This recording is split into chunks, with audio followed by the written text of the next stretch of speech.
Minha saudação à senhora presidente da sessão, deputada Ada, ao magnífico reitor, ao diretor da escola e ao saudá-lo, saúdo todos os dirigentes que foram da escola todos os tempos. Queria saudar o Kincheski em nome dos funcionários, o Espiridião Amin, deputado federal, primeiro aluno da primeira turma da escola, aqui presente, os colegas de magistério, alunos, convidados. É uma honra muito grande estar neste momento aqui festejando 50 anos da ESAG. Eu comentava com o Gilson, que foi o primeiro professor nosso aí para pós-graduação, aquele início nosso, tentando descobrir o que era uma escola de administração. Quando eu fui eleito diretor da escola, a primeira providência minha foi mandar na ocasião era Western submarino, não havia hoje nossa internet, para o Gustavo Sais Silva, diretor da ESP em São Paulo. Senhor diretor, acabo de ser eleito diretor de uma escola. O que é dirigir uma escola de administração? Ele me respondeu, venha à IASP imediatamente. Eu fiz um estágio de uns 10 dias na IASP, em São Paulo, Fundação Getúlio Vargas.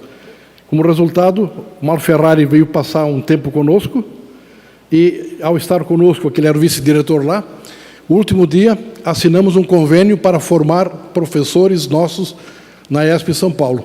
Os 3 melhores alunos, os melhores resultados acadêmicos, tinham com compensação imediata fazer pós-graduação em São Paulo.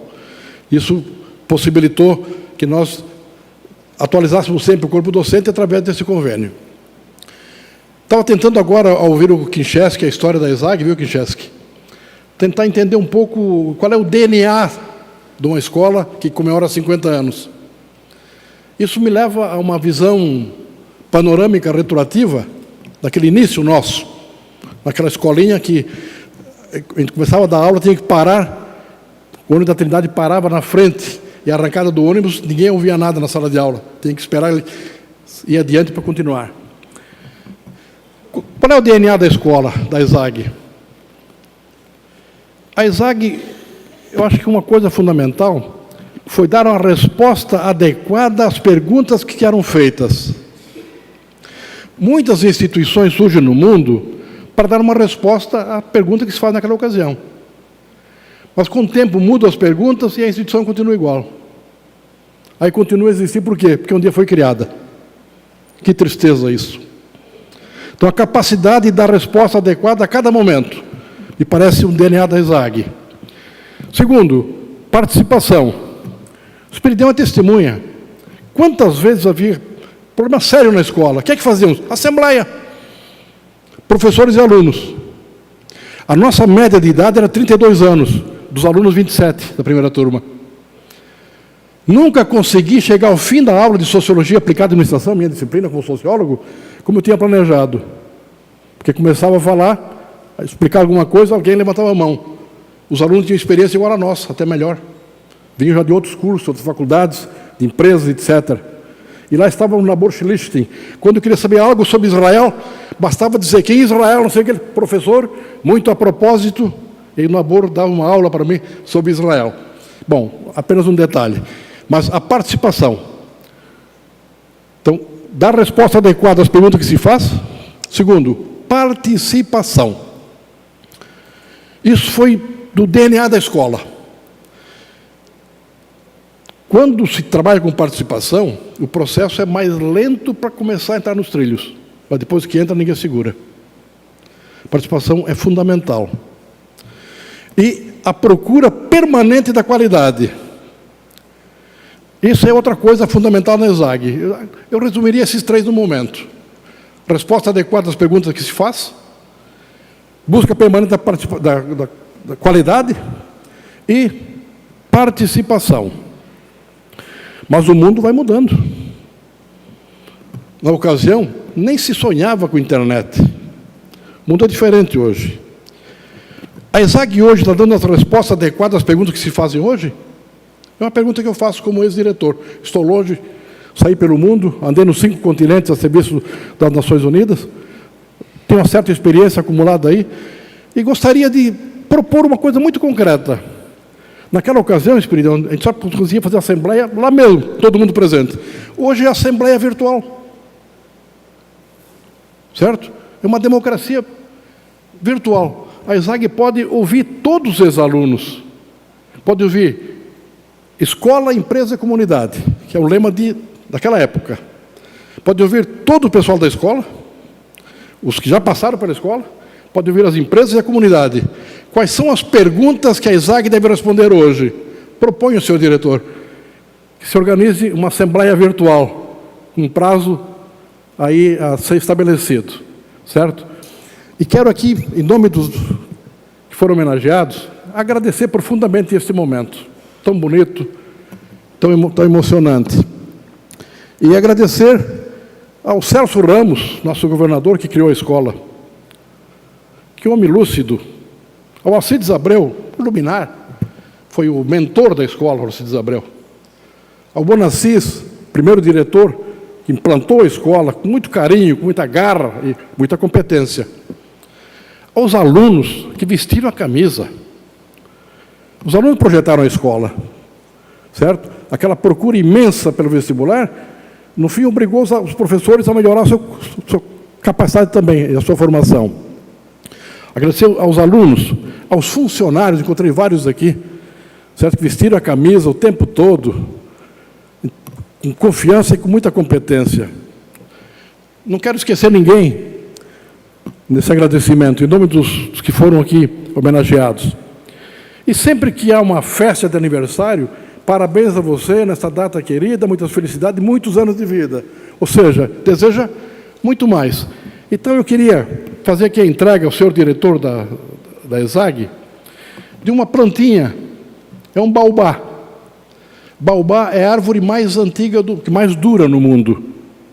Eu trabalhei pelas Nações Unidas também em Angola, e nessas andanças, em função do que aprendi na ESAG, das raízes da ESAG, aí tive asas para voar pelo mundo, e trouxe de Angola semente de baobá, autorizada pelo Ministério da Agricultura de lá, e entrei no Brasil com elas também autorizadas. Pois bem, aqui na praia da Barra da Lagoa, onde mora meu filho Murilo, ele semeou. Tens aí a planta, Murilo? Traz para, por favor. Queria entregar ao diretor da escola um baobá, certo? Para plantar em algum lugar que a escola achar interessante. Desejando que a escola tenha a vida de um baobá, que dura milênios. Eu tenho a foto de um lá em Angola, e estou na frente dele e eu desapareço. São 21 metros de circunferência. São 12 pessoas que vão para abraçar aquele baobá, que deve ter uns 1.500 anos. Vieram 2 netos aqui trazer.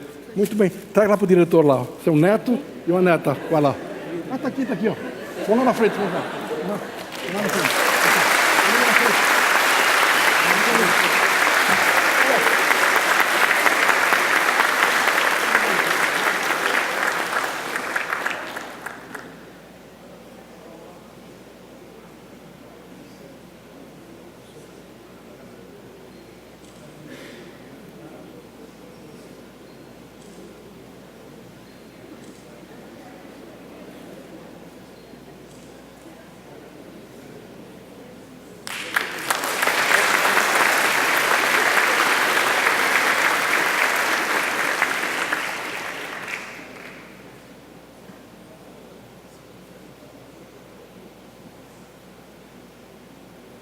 Eu vou encerrar com uma frase só.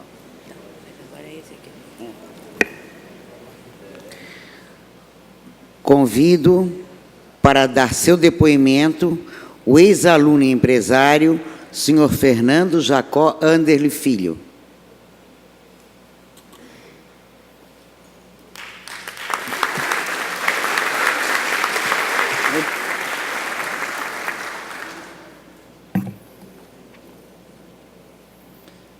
Excelentíssima deputada Ada De Luca, em seu nome queria cumprimentar todos os presentes da mesa e os presentes na plateia.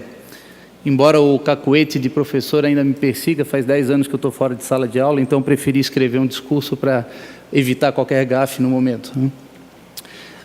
Foi com muita satisfação que há algumas semanas recebi uma ligação do professor Nério e do professor Arnaldo, fazendo esse convite para falar em nome dos ex-alunos dessa escola. Acima de tudo, é uma honra e faz-me lembrar os primeiros dias como calouro há um pouco mais de 20 anos. Lembro que quando cheguei, me deparei com um mural de placas em homenagem aos alunos e aos ex-diretores do Diretório Acadêmico, o DAAG. Assim como o professor Kincheski mencionou há pouco, ao ler essas placas pude ver nomes de políticos importantes, ex-governadores, prefeitos, presidentes de bancos estaduais, Badesc e o antigo BESC, superintendentes da Caixa, diretores de grandes autarquias, secretários de estados. Vi o nome e reconhecia diretores e gerentes de grandes empresas catarinenses, membros do Sistema Fiesc, da ACIF e de tantas outras entidades de representação. Alguns, um pouco mais anônimos, se tornaram administradores de sucesso e empresários e empreendedores que se espalharam pelo Estado, pelo Brasil e pelo mundo. Melhor ainda, alguns daqueles nomes vieram a ser meus professores. Lembro que minha primeira impressão foi: opa, aqui se forma um sujeito e um profissional diferente. Tão diferente que o perfil do exaguiano, como gostamos de nos identificar, é totalmente único. Por vezes, em minha vida profissional, ao participar de uma reunião de negócios, já conhecia e já conseguia identificar um exaguiano sem nem ao menos termos nos apresentado. Até o modo de falar e de se posicionar é um pouco diferente. Essa maneira diferente era, inclusive, frequentemente mal interpretada. O exaguiano padrão muitas vezes era confundido como Mauricinho e Patricinha. Criava-se um preconceito até com relação ao exaguiano. Porém, os que tinham essa imagem não entendiam que o perfil do exaguiano, na verdade, mudava porque ele já se sentia um profissional no momento em que entrava nos bancos da ESAG. Por perfil, o exaguiano já percebia, muito antes que os outros, que sua vida profissional já tinha começado no primeiro dia de aula, que já era um administrador e que já tinha que se portar de maneira diferente. De certa forma, às vezes, éramos até meio discriminados e segregados, ou nós mesmos até nos segregávamos, não importa. O que importa é que isso acabou por formar ainda mais uma aura de irmandade e fraternidade entre os exaguianos, praticamente como algumas sociedades secretas, discretas ou clubes sociais de benefícios mútuos, mas quando dois exaguianos se identificam como tal, as coisas mudam, os negócios fluem diferente, os laços se aproximam e a conversa muda o tom. Isso não é gratuito, e é claro que não é garantia de que seja um excelente profissional, mas é um cartão de visita sensacional. Abre portas, os outros já o veem de forma diferenciada. Em condições de igualdade, aquele que fez ESAG será sempre avaliado de uma forma um pouco diferente. Afinal, não foi fácil entrar, e o histórico dos que saíram avaliza o seu desempenho profissional. Como ex-aluno, passei por um bocado de experiências dentro da ESAG. Fui presidente da empresa Júnior, do Diretório Acadêmico, fui bolsista de iniciação científica e aluno da segunda turma de mestrado. O melhor de tudo, foi de graça. Isso nos faz lembrar também uma obrigação social e moral para com essa casa. Quando voltei para a ESAG em 2004 para dar aula por 2 semestres, fiz questão de não receber salário. Era o pouco que eu podia fazer para devolver aos cofres públicos o investimento que a sociedade catarinense fez a mim e aos tantos formandos nesses 50 anos de ESAG. Claro que a grande maioria dos ex-alunos não podem voluntariamente retornar à nossa ESAG para devolver um pouco desse investimento feito por ela. Mas o melhor retorno que cada um de nós pode fazer é, sim, representá-la com profissionalismo, com ética, com moral e dedicação, contribuindo e gerando riqueza para construir um país mais justo e mais forte. Dessa forma, e ciente dessa responsabilidade, estarão fazendo com que as próximas gerações que serão formadas nessa escola continuem mantendo o orgulho, assim como eu via aquela camiseta ou aquela bandeira em forma de camiseta, né? O orgulho de ser esaguiano. Meu muito obrigado aos professores e servidores da ESAG por serem partícipes dessa construção de um belo projeto. E parabéns a todos nós que pudemos fazer parte dessa história de 50 anos de sucesso. Obrigado.